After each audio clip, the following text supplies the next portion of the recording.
So here's the deal. My crew and I have this tradition of hitting the road every New Year's since we were 16, and now we're all in our early 20s. Our squad is pretty balanced. 3 girls and 3 guys. Back in high school, it was pretty common for us to end up dating within the group. I dated one of the guys, but we called it quits back in 2020. We managed to stay on good terms, though. Not long after our breakup, he started seeing someone new. Let's call her Amy. I was cool with it, and our group hangouts kept on rolling without a hitch. Fast forward to planning our New Year 2021 trip, and we're all hyped about heading to Greece. I'm usually the one wrestling with travel agencies trying to snag us the best deals. Everything was ticking along nicely until about a month before we were set to jet off. My ex's new girl Amy dropped a bomb through my once best friend. Turns out Amy's feeling all sorts of uncomfortable about me joining the trip. With everyone else paired off and me flying solo, plus the history between her man and me, she was on edge. I felt blindsided because up till then Amy and I hadn't had any bad blood that I knew of. So I asked, hoping maybe Amy was opting out.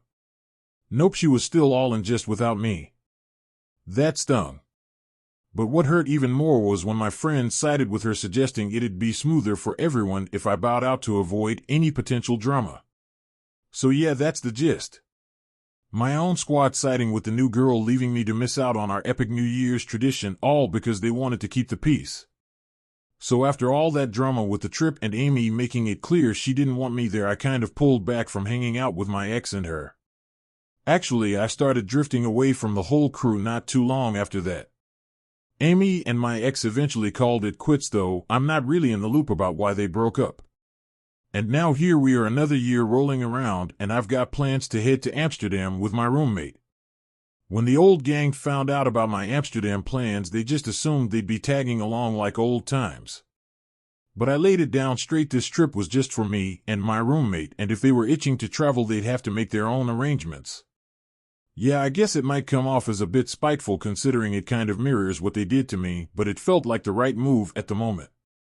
Predictably, they didn't take it too well, threw some insults my way, and we ended up in a bit of a tiff.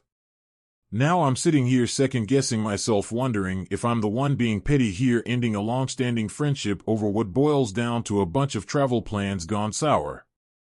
I mean, is this trip debacle really worth throwing away years of friendship? Edit. Wow, I didn't expect this to get so much attention. It's kind of overwhelming getting advice from thousands of people. Thanks for the support and the awards, that's super sweet of y'all, but just so you know, those awards cost real money, so please don't feel like you need to spend it on me. It's way past midnight, like 1:45 a.m. and my brain's just buzzing with everything that's happened. I really need to hit the hay and think things over. Tomorrow's going to be a bit of a day. I'm meeting up with some friends for a coffee catch-up before we all dive into our classes, so I'll be sure to spill the beans on how that all goes down. Update on the situation. To be honest, there's not a whole lot of new tea to spill. The trip with my roommate is still on track, and it's kind of morphed into this bigger thing with a few more peeps joining and turning it into a bit of a squad trip, and here's the kicker, none of my old squad made the cut. About the old gang, I've run into a few of them here and there, and we've had some real talk trying to smooth over some of the rough edges. The first one to break the ice was actually my ex, which kind of took me by surprise. We ended up having this deep chat, laying everything out on the table, and it turns out he's also feeling the need to take a breather from the whole group dynamic, but his reasons are his own. We're on good terms now, which is a relief. Then a couple more from the old crew reached out looking to make amends. They confessed they always thought the whole Team Amy stance was off, but kept mum to avoid drama. I get where they're coming from, and I can't say I'm mad at them anymore. It's clear they regret how things went down, and it feels good to get some closure on that front. As for the rest of the group, well, we've kind of gone our separate ways, and that's just how it is. I gotta say, all the support, rewards, and upvotes have been amazing. But your advice, that's been the real MVP here. You guys helped me navigate through this mess in ways I couldn't have imagined. So big thanks for that. Next story. Am I the jerk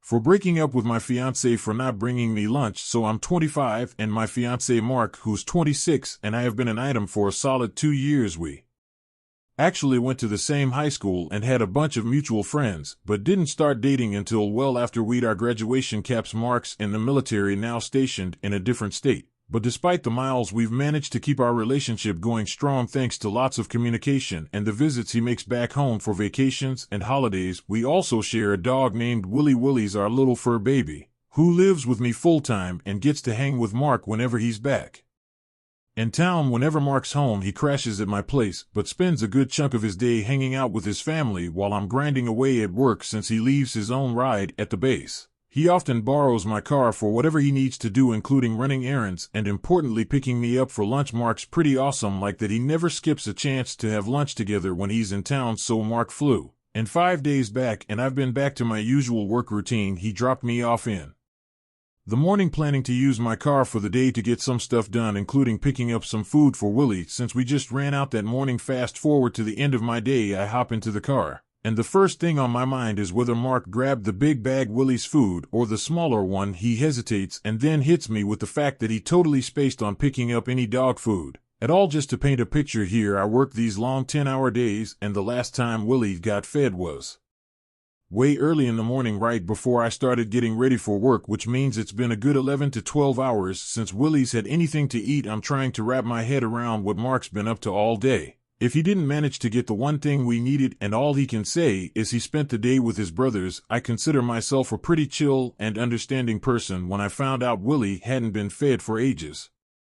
I was upset, but I tried to cut Mark some slack since he hadn't seen his family in a long time. I decided to let it slide after a couple of days. Then Mark mentioned he had plans to do some Christmas shopping with his brothers, which meant he couldn't do our usual lunchtime meetup since he'd be out before their work shift started. His brothers are 20 and 22 and haven't got their own wheels yet, so they needed to borrow my car that same day. My schedule got flipped because of an unexpected meeting, pushing my lunch break to a later slot, a time when Mark said he'd be free, so I hit him up hoping he could swing by with something to eat. Mark hesitated big time and said he had to get back home first to feed Willie. I tried to reason with him, suggesting he feed Willie after dropping off lunch for me because my break was super short and I'd barely have time to grab a bite if he went home first. But Mark was adamant about feeding Willie right away, saying he didn't want to mess up again like he did before. This whole situation felt weird to me. I love Willie to bits, but I pointed out that Willie wouldn't be in dire straits if his feeding was delayed by a bit. Mark then told me I might as well wait until after work to eat. I was floored. How could he not see that I was starving and needed to eat something? We've never missed a lunch date, and here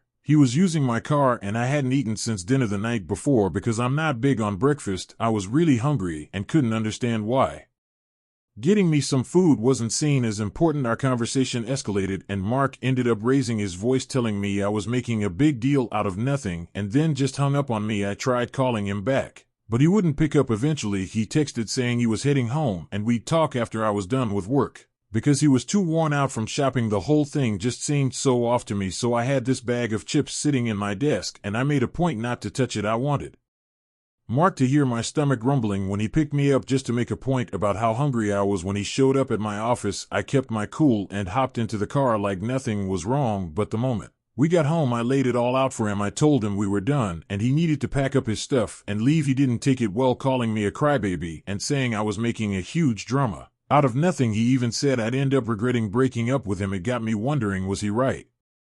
Was I just blowing things out of proportion by calling it quits? Update on the situation: Mark did pack his things and left the next day. I noticed he'd left behind this old college jacket of his which had a ton of sentimental value because it belonged to his stepdad. I could have been mean and tossed it, but instead I decided to reach out to Mark, thinking maybe we could have a calm chat after spending a night apart. To cool off, I shot him a text saying he'd left some clothes behind, but his response threw me for a loop. He came back with, "Wow, already crawling back, just throw it away." He didn't even realize I was talking about the jacket, so I decided to bypass him and text his mom to see if I could drop off the jacket at their place. She was totally fine with it and even mentioned picking up some gifts, which I guess she thought I wanted back. When I got to their house, both his mom and stepdad were there to greet me. They gave me a big hug and asked if I was all right, if I needed to talk. I just lost it and spilled the whole story just like I've shared here. His mom was livid when she heard what went down. She decided to give Mark a call right then and there to hear his side of things,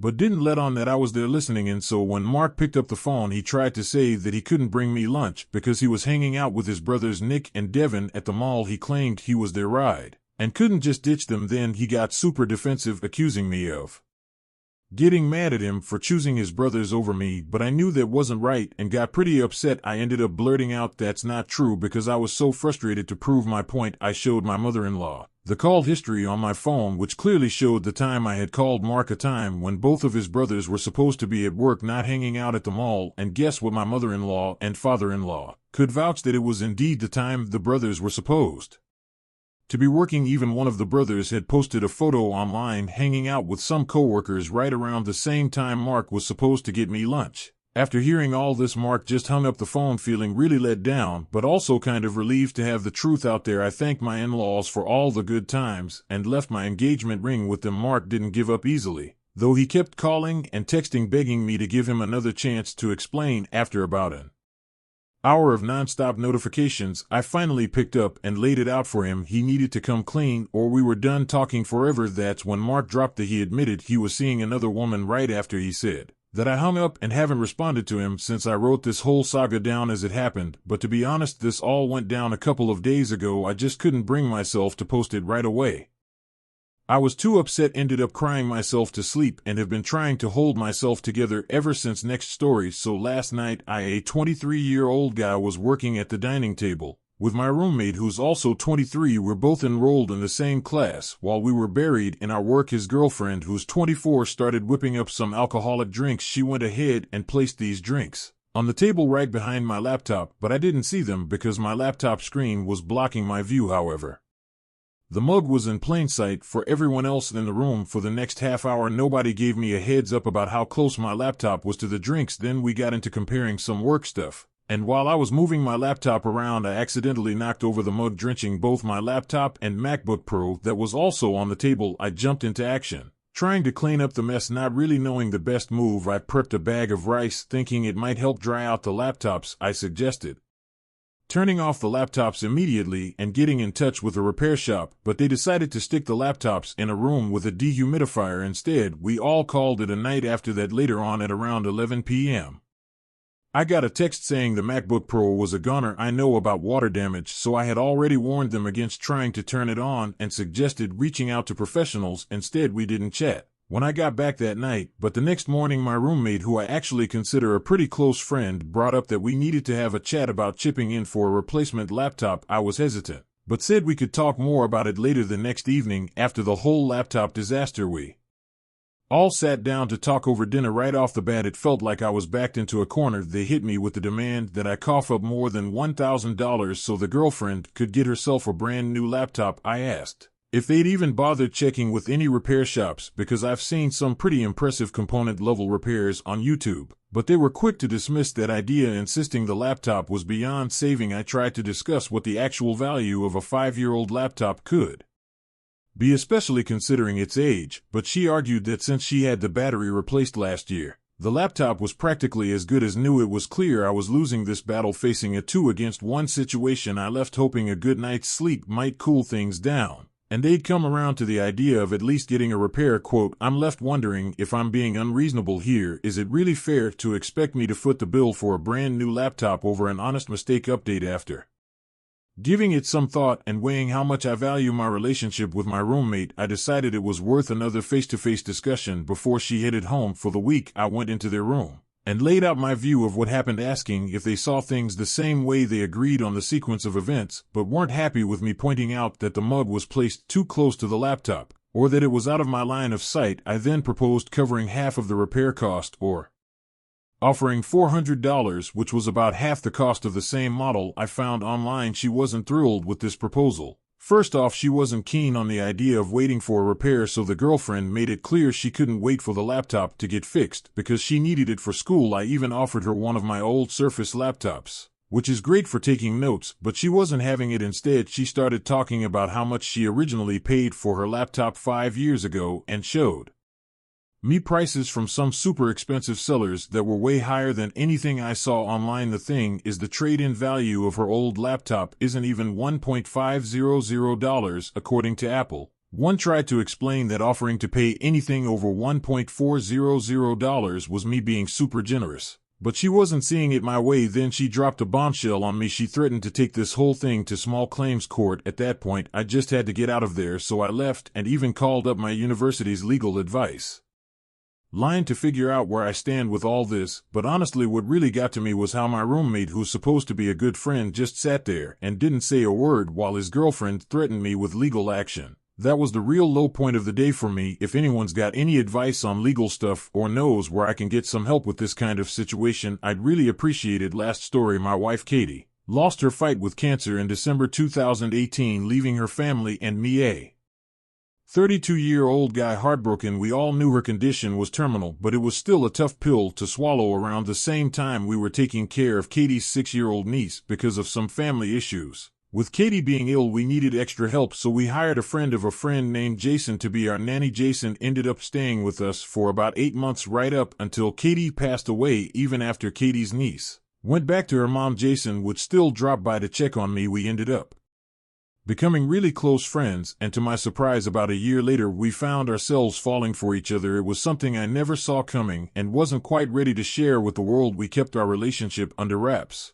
for another year and a half. Just to add a bit of context here, Jason is a female-to-male transgender person. I mentioned this because Jason became pregnant with our child. That's when we decided it was time to let everyone know about us, and a few months after that we got married. When Katie's family found out about us, they were less than thrilled. They jumped to the conclusion that Jason and I had been having an affair even before Katie died. No matter how much I tried to set the record straight, it didn't seem to make any difference, and I ended up losing contact with them. Now our son is 4 months old. Last weekend, we thought it would be nice to have a little family getaway, just the three of us, to the cabin that Katie and I had bought a few years back. The cabin is right by a lake, a place Katie and I never really got to visit much after she fell ill, so we mostly ended up renting it out. Imagine my shock when Katie's entire family turns up out of the blue. I knew Katie had once let one of her sisters borrow the cabin for a weekend, but I had no clue she still had a key or that they think to use it now. So there we were, trying to enjoy some quiet time while our son napped, when suddenly Katie's parents, siblings, and cousins show up planning to have a big family barbecue for Mother's Day. Talk about an awkward situation. They expected to stay, but we weren't about to pack up and leave our own place. Katie's mom got especially upset, arguing she just wanted to have a nice family day without being confronted by me, whom she views as a terrible husband based on whatever Katie had told them years ago, that they could use the cabin anytime, and how much Katie loved being by the lake. The whole ordeal ended with Katie's mom and sister laying into me, demanding we leave so they could have the place to themselves. This was all news to me. I had no idea Katie had made such promises to them. They all stormed off pretty angry, leaving me feeling pretty down. Even though Jason tried to cheer me up, but it got me thinking, it's my cabin after all, and I had no idea they still felt entitled to use it as they pleased, so I can't help but wonder, does that make me the jerk here?